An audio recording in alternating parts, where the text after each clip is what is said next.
सिय राम मैं सब जग जानी, करहूँ प्रणाम जोरी जुग पानी।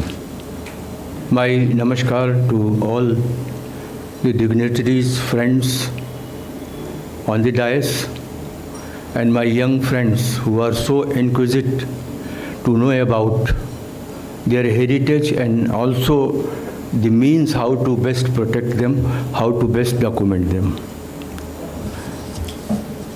मेरा व्याख्यान कल था, लेकिन अभी 3 दिनों का इंडियन आर्टिस्ट कांग्रेस अमरकंटक में था, वहाँ से लौटा तो कुछ ऐसी गड़बड़ी हो गई कि रास्ते में गाड़ी बिगड़ गई और उसका परिणाम हुआ था कि 17 घंटे बैठे रहना पड़ा। उससे थोड़े स्वास्थ्य पर असर आया है। तो कल मैं न आने के लिए पहले से क्षमा मांगता हूँ और मैं 15 मिनट में आज अपनी बात कह दूंगा, क्योंकि थोड़े समय बाद हो सकता है कि गले की तकलीफ़ आपको खुद उसका एहसास होने लगे। हेरिटेज हमारी पहचान है, हमारी आइडेंटिटी है। हम जैसे अपने इंडिविजुअल आइडेंटिटी के लिए परेशान होते हैं, उसकी रक्षा करते हैं, उसके बारे में जानकारी जुटाते हैं, अपने एंसेस्टर्स को डॉक्यूमेंट करते हैं।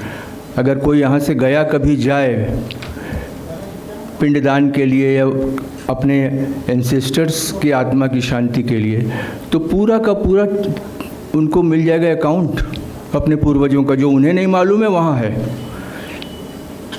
तो ऐसी स्थिति में हम अपने हेरिटेज को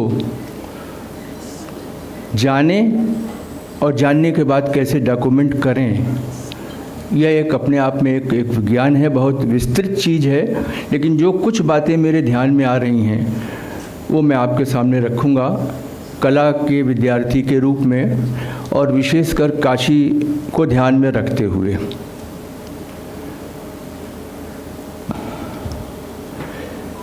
पहली बात तो ये है कि अगर हमारा हेरिटेज सुरक्षित नहीं रहेगा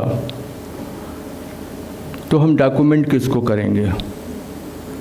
मेरा अपना एक बहुत विचित्र सा अनुभव है कि कला के विद्यार्थी के रूप में विभिन्न पुरास्थलों की मैंने यात्रा की, चाहे वो कर्नाटक हो, तमिलनाडु हो, उड़ीसा हो।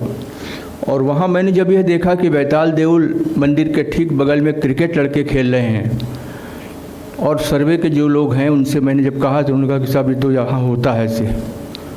कर्नाटक में देखा कि अनकेयर्ड, कोई वहाँ नहीं है, सुंदर मंदिर। हलेबीड बेलूर की सुरक्षा तो है, लेकिन होयसल काल में इतने मंदिर बनाए गए और सब अपने आप में अद्वितीय हैं, 11वीं 12वीं 13वीं शती के। वहाँ कोई उसको देखने वाला नहीं है और वो एक प्रकार से असुरक्षित और ईश्वर की कृपा पर है। तो कहीं न कहीं शायद एक सीमा भी है सर्वे की कि भारत में इतने मॉन्यूमेंट, इतनी मूर्तियाँ बनी, और वो शायद इसलिए कि हर युग का अपना एक क्रेज़ होता है। आज अगर हमारा क्रेज़ है कि हम एक से अधिक मोबाइल रख लें, कार रख लें, मेटेरियलिस्टिक क्रेज़ है, तो उनका अपना हेरिटेज बेस्ड क्रेज़ था कि कुछ भी सामर्थ्य उनकी, अगर इकोनॉमिक पोटेंशियल उनके पास है तो कैसे वो एक मंदिर बना दें, बड़ा बना दें, छोटा बना दें, अपनी सामर्थ्य के हिसाब से मूर्तियां बनवा दें, उन्हें स्थापित करा दें। तो असंख्य हैं। तो उस असंख्य को सर्वे चाह कर भी पूरी तरह हर जगह नहीं कर सकता, क्योंकि हर गली में है। काशी में तो मैंने सर्वे किया है और मेरी एक पुस्तक आई है, काशी में बिखरी हुई प्राचीन देव मूर्तियाँ। यहाँ बैठे हुए हैं राकेश जी, उनके साथ किया है एक प्रोजेक्ट में, इंदिरा गांधी राष्ट्रीय कला केंद्र से छपी भी है। तो घाटों पर, गलियों में, घरों में ऐसी अद्भुत अद्भुत मूर्तियाँ हैं और वो ऐसी असुरक्षित पड़ी हैं कि हम डॉक्यूमेंट तो तभी करेंगे ना जब उपलब्ध होगा। मैं जहाँ रहता हूँ लक्ष्मी कुंड में, कुंड के पास एक पंच गणेश का पैनल था, जो रेयर इस लिहाज से था कि 4 तो गणेश की एलिफेंट हेडेड और ह्यूमन बॉडी वाली मूर्ति थी, और एक गणेश बिल्कुल एलिफेंट यानी जिसको कहते गज विग्रह में थे। लेकिन वो मेरे देखते देखते ही वो चीज़ें वो गायब हो गई। पीपल के पेड़ के नीचे एक बहुत सुंदर सरस्वती जी की मूर्ति बस पड़ी हुई है, लेकिन वो पता नहीं कैसे अभी तक सुरक्षित है। तो क्या केवल ऑफिशियल एफर्ट और अवेयरनेस से हम इसको सुरक्षित रख सकते हैं, या कहीं न कहीं सेंस ऑफ पार्टिसिपेशन या sense of respect for heritage common man में अगर हम नहीं पैदा करेंगे, अवेयरनेस नहीं पैदा करेंगे, तो पहली बात तो वो होती है कि वो हमारे सारा हेरिटेज हमारे पास कब तक रहेगा। एक सामान्य स्थिति में उसकी सुरक्षा की व्यवस्था वो स्वयं कर सकते हैं।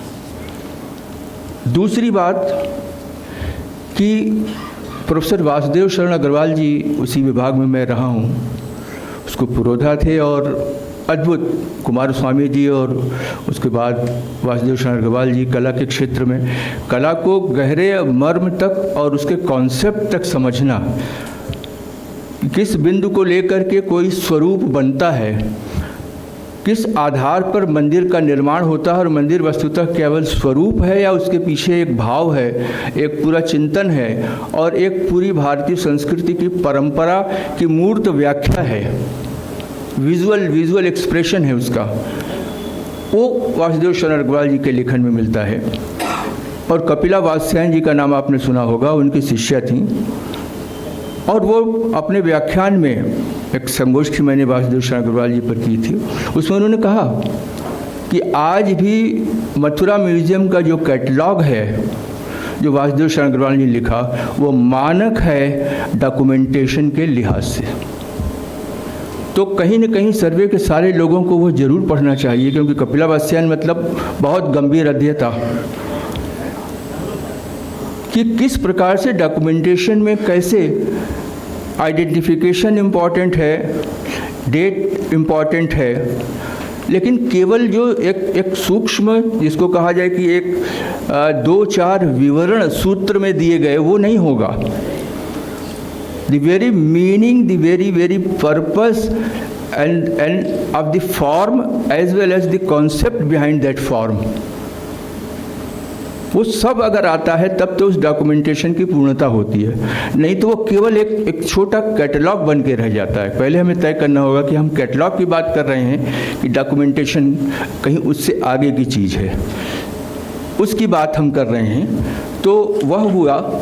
और तीसरा जो मेरा अपना एक दर्द है वो ये है कि क्षमा करेंगे, यहाँ सर्वे के मित्र हमारे हैं, अधिकांश लोगों को मैंने पढ़ाया इंस्टीट्यूट ऑफ आर्कियोलॉजी में, क्लास के अलावा वहाँ पढ़ाया है। तो कई बार मैंने लिखा कि कैसे क्या स्थितियाँ हैं जब साइट पर जाता था, but I did never receive any response. एक बात तो वो जब भी कोई आम आदमी अध्येता आपको पत्र भेजता है, ये सब उस डॉक्यूमेंटेशन का हिस्सा मैं बता रहा हूँ। अगर आप सचमुच चाहते हैं कि केवल उसको एकेडमिक एक्सरसाइज से पूरा करें, तो बियॉन्ड द एकेडमिक एक्सरसाइज जा करके आपको पब्लिक डोमेन तक जाना पड़ेगा, आम आदमी को इन्वॉल्व करना पड़ेगा, आम आदमी को सुनना पड़ेगा। उसे आप बेवकूफ़ न समझें, उसे समझें कि अपनी परंपरा को अपने शब्दों में हमसे आपसे कभी कभी वो ज़्यादा जानता है। तो वह जो स्थिति देखी।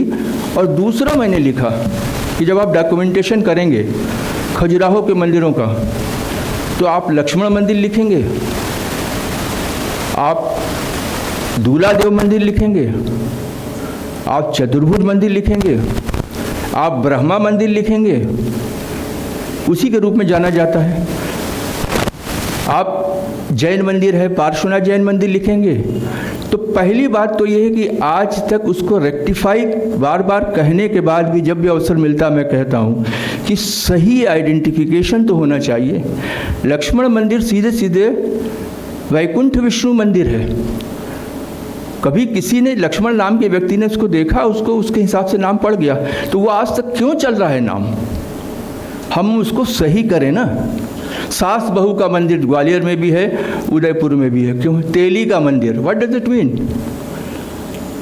तो पहली पहचान से बात हम शुरू करें, और जब हम बात शुरू करेंगे तो ठीक है, चूँकि ये नाम चला आ रहा है, लोगों के जहन में है पहचानना, तो आप विदिन ब्रैकेट दीजिए ना, Vaikunth Vishnu temple, erstwhile Lakshman temple, Duladeo मंदिर, शिव मंदिर।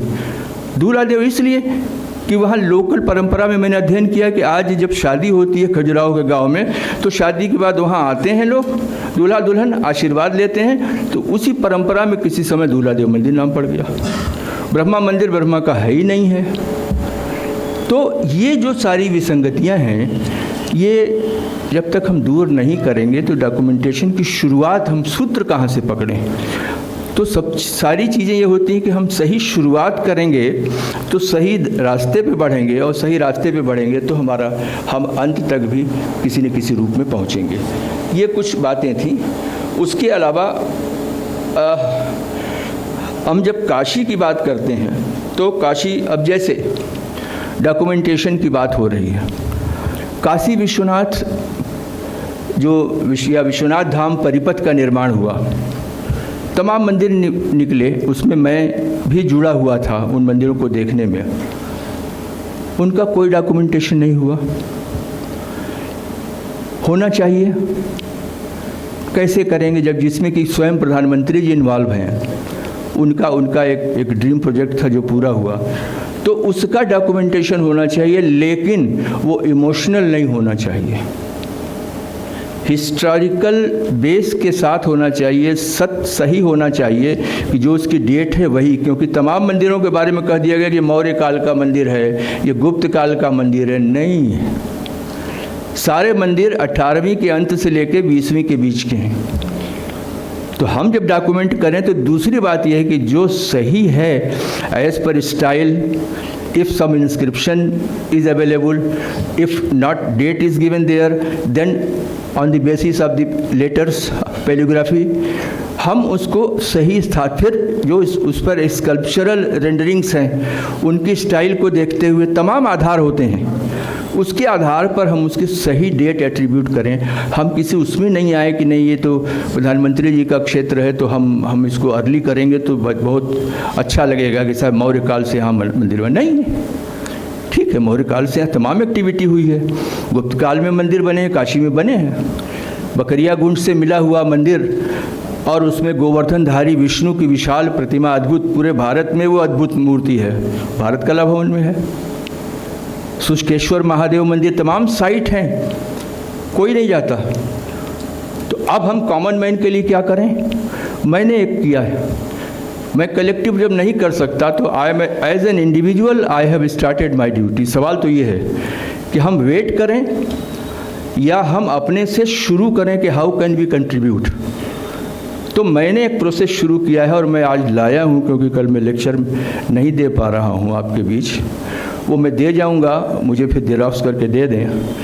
प्रत्येक सप्ताह दैनिक जागरण से बात हुई, वो काशी में तमाम जो मूर्तियाँ और मंदिर बिखरे हुए हैं, घाटों से लेकर के, गलियों से लेकर के, सबसे विचित्र बात तो ये है कि आज काशी का जो सबसे पुराना मंदिर है वहाँ कोई नहीं जाता। क्यों? वो है कंदवा का कर्दमेश्वर मंदिर, गढ़वाल काल का अकेला सुरक्षित मंदिर काशी में वो है। लेकिन वहाँ आप दिन भर खड़े हो जाइए और 1 या 2 टूरिस्ट कहीं से भूले भटके आएंगे। सर्वे वहाँ क्यों नहीं कुछ कर पाता? टूरिज़्म डिपार्टमेंट उसको टूरिज़्म के उसमें मैप में क्यों नहीं डाल पा रहा है? मैं लिखता रहता हूँ, कहता रहता हूँ, लेकिन अभी उसकी यही स्थिति है। तो उसको कौन करेगा? उसको डॉक्यूमेंट भी हम करेंगे, उसको ठीक है, दूरदर्शन वालों ने आया कुछ बनाया, उसमें हमने जो हम कर सकते थे हमने किया, तो उसका प्रॉपर, क्योंकि अकेला आप काशी विश्वनाथ मंदिर की बात करते हैं, लेकिन जब हम हेरिटेज की बात करेंगे तो एंटीक्विटी की बात सबसे पहले आएगी। और एंटीक्विटी की बात करेंगे तो अगर कहें तो काशी में प्राचीन काल में अगर 2500 मंदिर थे, मौर्य काल के थे, गढ़वाल पीरियड के थे, और काशी एक ऐसा क्षेत्र था, क्योंकि पूरे काशी को समझना होगा पहले, कल्चरल बैकड्रॉप को, जहाँ हर काल में हर राजवंश के लोग आते थे अपने धार्मिक आस्था के साथ। जो घाट उसके प्रमाण हैं, काशी के घाट जो कहते हैं कि यूनिटी इन डाइवर्सिटी, पूरे भारत के स्टेट्स वहाँ उपस्थित हैं घाटों पर। तो वो आते थे और दर्शन के बाद वो कंट्रीब्यूट एक मटेरियल टर्म में, रिलीजियस सेंटिमेंट्स के टर्म में वो कर जाते थे। या तो कोई मंदिर छोटा बना देते थे, बड़ा बना देते थे, या मूर्तियाँ बना के छोड़ जाते थे। उदाहरण है, द्वारिकाधीश मंदिर शंकुलधारा में है, वहाँ विष्णु की इतनी सुंदर कलचुरी काल की मूर्ति है, सीधे सीधे, और शासक बना हुआ है, शासक की पत्नी बनी हुई है, वो स्वयं जो है प्रणाम की मुद्रा में है, लगता है कि उसने बनवाया और डोनेट किया। तो बनारस में तमाम ऐसे स्थान हैं जहाँ मंदिरों के होने के प्रमाण उपस्थित हैं। तो डॉक्यूमेंटेशन तो करेंगे तो ये तो एक प्रकार से इतनी विशाल प्रक्रिया होगी और इतना विस्तार है कि अगर अधिक से अधिक लोगों को आप इन्वॉल्व नहीं करेंगे, वो आपकी क्षमता पर और आपके मेथोडोलॉजी पर डिपेंड करता है कि आप केवल जो ग्रुप ऑफ एक्सपर्ट्स तक रहते हैं, तो अभी आपकी सीमा है कि उसमें भी जो आप अपेक्षा कर रहे थे लोग नहीं आए। तो एक sense of appreciation, sense of awareness, sense of belonging होनी चाहिए कि हेरिटेज यानी मेरी अपनी आइडेंटिटी।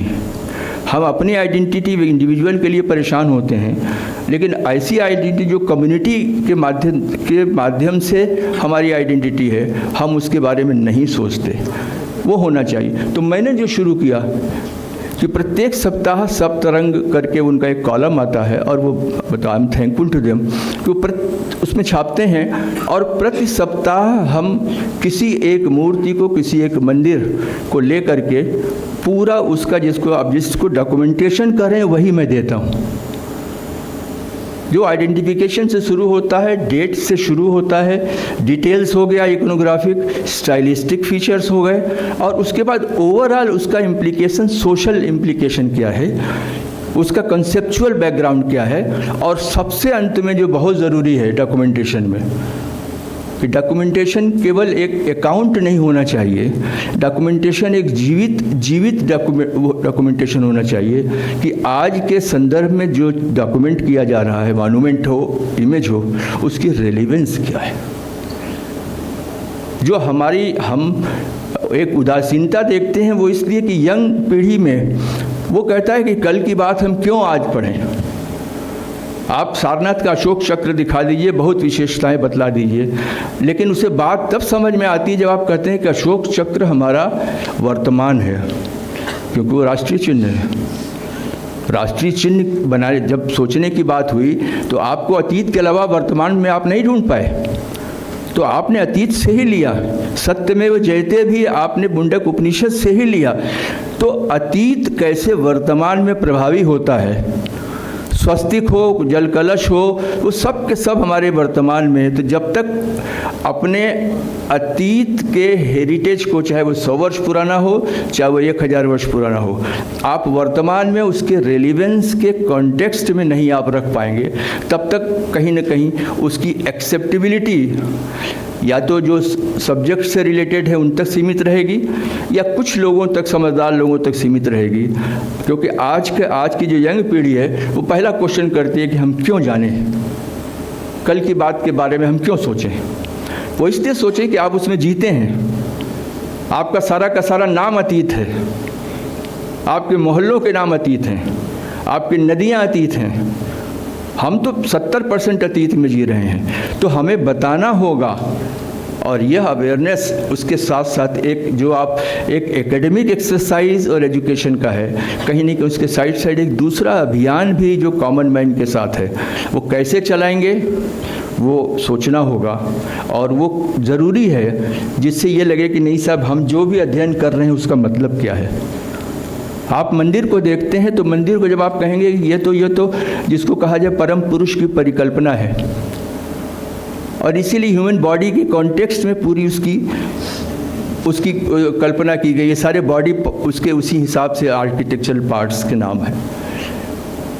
उसमें आपको ये है कि फ्रॉम मैनी टू वन की बात की गई है। ढेर सारी चीज़ों के बीच से होते हुए धीरे धीरे आप जब उठते हैं, उठ करके जब आप एक अपने जाते हैं, तो जहाँ आप अपने को पहचान लेते हैं वहीं आप स्वयं ब्रह्म की तरह से अपनी आत्मा से आपका साक्षात्कार होता है। वह मंदिर का शिखर होता है। किसी भी विदेशी को जब यह एक्सप्लेन करते हैं, न कि यह कि एरोटिक स्कल्पचर से ये फिजिकल सेंसुअस एक्सप्रेशन था, ये देखिए वो कैसे एंजॉय करते थे, आप उसके बियॉन्ड, उसके पीछे जो स्पिरिचुअल कॉन्सेप्ट है धर्म अर्थ काम मोक्ष का, उसके साथ सही अर्थों में उसकी व्याख्या के साथ अगर हम डॉक्यूमेंटेशन नहीं करेंगे तो वह उसकी एक्सेप्टेबिलिटी बहुत शायद नहीं हो पाएगी। बहुत सारी बातें हैं और इनागरल में समय की सीमा है। मुझे लगता है मैंने की, जैसे आप जब डॉक्यूमेंटेशन शुरू करेंगे तो मैंने पूरे सेंट्रल इंडिया में देखा है, रीवा से लेके मध्य प्रदेश से लेके वाराणसी में, अपने लक्ष्मी कुंड मंदिर में भी देखा है, सारनाथ में भी देखा है, भारत कला भवन में भी देखा है। एक छोटा सा स्तंभ आपको मिलेगा इंडिपेंडेंट, उस पर कृष्ण लीला के दृश्य होंगे छोटे छोटे, पूतना वध होगा, यमलार्जुन होगा, दधि मंथन होगा और कृष्ण का रूप होगा। अब वो क्या है, थ्रू आउट बनाया गया। वो जैसे वोटिव सूप बनाते थे, और इसकी स्टडी हमने नहीं की, विदेश के व्यक्ति ने कर दी। और वह वस्तुतः क्या था, वो पुत्र प्राप्ति की कामना से वो ऐसे स्तंभ बनाए जाते थे, स्थापित किए जाते थे। और अब छोटे छोटे, कोई उसमें बहुत खर्च नहीं है, स्थापित कर दिया, जिसे मनौती स्तंभ कह सकते हैं। वो थ्रू आउट मिलेगा, बनारस में हंड्रेड्स ऑफ एग्जाम्पल्स मिलेंगे आपको। तो उन चीज़ों को केवल डॉक्यूमेंट करने के स्थान पर उनकी अपनी पहचान, रेलिवेंस और संदर्भ के साथ अगर उनको रखा जाएगा, और जब भी डॉक्यूमेंट करें आप, तो अब आपने कहना कि Vishnu is holding disc, mace और क्लब, पहले आप टर्म जो आपका एक संस्कृताइज ओरिजिनल टर्म है वो दें। तो आप पहले पद्म लिखेंगे तब लोटस लिखेंगे, चक्र लिखेंगे तब डिस्क लिखेंगे। आप safe the gesture of protection नहीं, पहले अभय मुद्रा लिखेंगे तब आप जेस्चर ऑफ प्रोटेक्शन लिखेंगे, तब आपका सही डॉक्यूमेंटेशन होगा। आप इंग्लिश में कर रहे हैं डॉक्यूमेंटेशन, लेकिन इंग्लिश का वर्ड एक्सप्लेनेटरी नोट में होना चाहिए और ओरिजिनल वर्ड ओरिजिनल उसके साथ आना चाहिए, और जहाँ ज़रूरत हो वहाँ शास्त्र से सपोर्टेड होना चाहिए।